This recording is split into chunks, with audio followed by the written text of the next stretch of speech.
I should be writing number 438. But I should be writing. I should be working on my craft. I should be writing. I should be submitting my next draft. But I'm sitting home watching Doctor Who.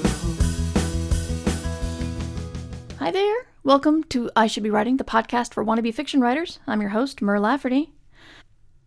And by posting super late last night, I went ahead and answered my own question that was at the beginning of the podcast, which was, should I post one day later for the regular feed versus Patreon? So today is, what is today? Wednesday the 16th for Patreon people, and the regular feed will get it tomorrow. And today's topic comes from our Discord, which is a great question because it's very timely to me right now. And the question is, what can you learn from reading a bad book to the end? And what's funny is I'm currently reading a book that is really, really annoying me. And the problem is it's I like the characters and I like the mystery, but the romance is so chaste, it's disgusting. It just attempts to be a very rated G book, but have murder in it. It's really just getting to me. But I continue to read it because I'm trying to learn from it, and also I am interested in the mystery and the characters. Just the way it's told drives me crazy. So little things are jumping out at me. My suspension of disbelief was shattered. A professional chef was talking about how they put their knives in the dishwasher. And that's one of those little bitty things. It's really, really obvious if you know that you don't put your good knives in the dishwasher. It's not good for them. It's not good for the handles. It's not good for the blade. And maybe if I was in love with the book, it wouldn't have stood out so badly. The one thing you can learn is finding where your suspension of disbelief can die. A lot of it is what not to do, really. I've got a group of people who had a kind of romance that ended on one day, and then the next book is a year later. And I guess because the author wanted to continue the sexual tension, they had, one half of the couple suddenly became distant, and had been distant the whole year, and now that the book started again, it's starting to heat up again. And yes, the reason why they were distant is a plot point. But, if that had happened to me, I would not have just sat there all year. I probably would have found somebody else to date. That kind of thing just stood out as kind of stupid. I'm trying to think of, the proper level of showing real life, but still not wanting to go overboard on some things. If you want to write about a whole bunch of space-faring pirates, they're probably going to say a lot of four-letter words. Oh, and swear words. I cannot talk today.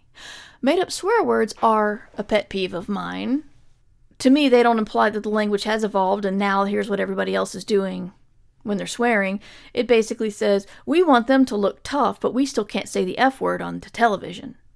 I'd much rather hear damn than a fake F-bomb. While this book has a lot of murder in it, actually only one murder, but it has murder in it and a little bit of violence. When a character makes a big mess, she yells, son of a snickerdoodle, which kind of took me out of the scene. I don't know anybody, even if they don't swear, who talks like that, and it just sounds stupid. I'll just be honest. I remember my mom did swear when I was growing up, but not on a huge level. And my grandma had sent us some vegetables in a paper bag, and I can't remember what happened. It was a long time ago. But they ended up on the floor beside the fridge, and everyone forgot about them. And so my mom picked up the bag, and all the rotten vegetables fell out onto the floor and onto her feet. And she said many, many, many bad words that you cannot say on television. And I was shocked. And I called her out on it, and she just looked at me and said, I just had a bag of rotten vegetables explode on my feet. Don't you think it's an appropriate time for me to say? And then she said the whole thing again. And I thought, well, yeah, she's got a point there. So this is teaching me how to put where to put swear words, even if you don't have people who swear very often. In fact, people who don't swear very often, when they do swear, it certainly makes much more of an impact than a person who drops an F-bomb in every sentence. When I was in grad school, I was trying to learn from a lot of books that people considered classics. Sometimes classics were all about young men doing stupid stuff and learning from it and not really caring who they leave in their wake. Science fiction, literature, whatever. It's a lot of books are about that. Stomaching that was hard, but the dislike of the book helped me take a step back and actually look for something in the book that I could learn from, some sort of storytelling trick or whatever. I really don't like Gene Wolfe's Book of the New Sun. I've read it several times, in fact, but I can't do it because I hate the protagonist so much. But I do admit that it is a brilliant book, and I tried to learn what I could from it beyond that one character. And what I learned was the storytelling method of, I kind of pictured Gene Wolfe as forging ahead into a field of tall grass, and he's got a machete, and he says you can follow him if you want, but he's not going to slow down for you. And it was a kind of confident storytelling into a bizarre world, and he didn't explain half of it. And people love that about this book because they see it as kind of a mystery they had to solve. There have been a lot of papers and books written about this series. The thing is, it takes place like 1 million years in the future as the sun is dying, and there have been eras that have risen and fallen, and aliens visited the earth and then left, but they don't tell you any of this because people don't think. They don't narrate for people 1 million years in the past. That would be like us narrating a phone call by explaining what exactly it means when the little thing in our hand starts buzzing. Now, exactly how Gene Wolfe does that, how he told the story that was, you walk a fine line. And this, I guess, is what makes a master versus an amateur. But you walk a fine line between the whole, your book makes no sense, and you have written a brilliant piece of literature that makes people think a lot and want to reread. Now, I don't know how to do that, but I did discover that was a thing he did.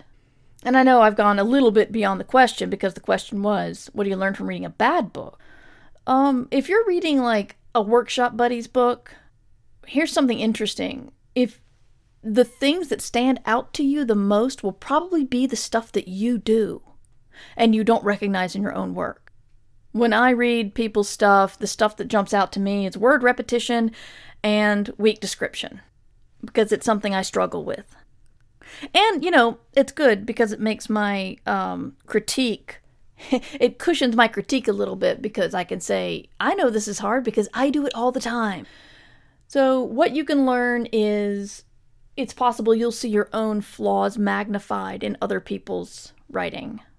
And you can figure out how you would have handled this, and maybe learn, well, this is why you need to step away from your own work, so you can read it with the distance that you have when reading somebody else's stuff.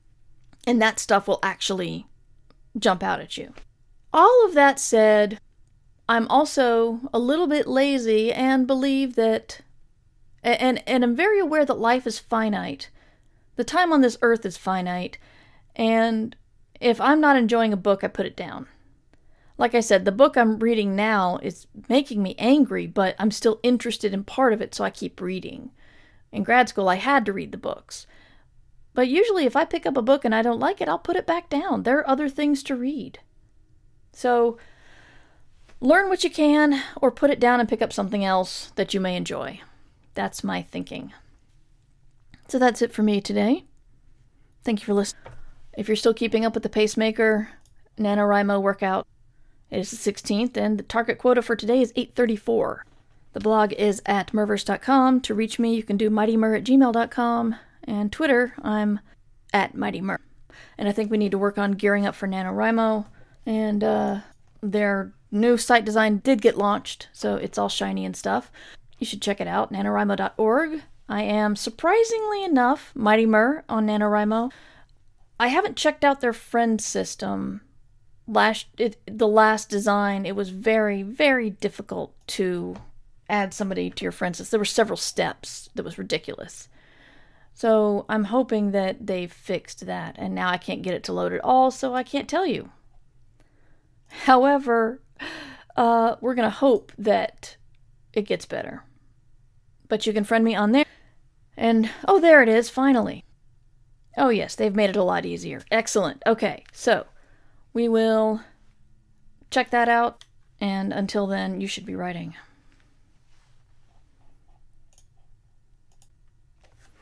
I'm adding a little bit on at the end because I realized in perusing the NaNoWriMo site a little bit more, it looks like all previous buddies are gone, which is kind of sad, but also lets you start with a clean slate because, I mean, I've been on the site for 13 years now, and I think maybe clearing out some people I haven't talked to in years and years and years might be best. So if you thought we were buddies and we're not, then we'll need to refriend one another. There's your verb for the day. Remember, you can support the show at patreon.com/mightymur. I should be writing theme music provided by John Emilio. You can find more about him at johnemilio.com. This podcast is distributed under a Creative Commons Attribution Share-alike license.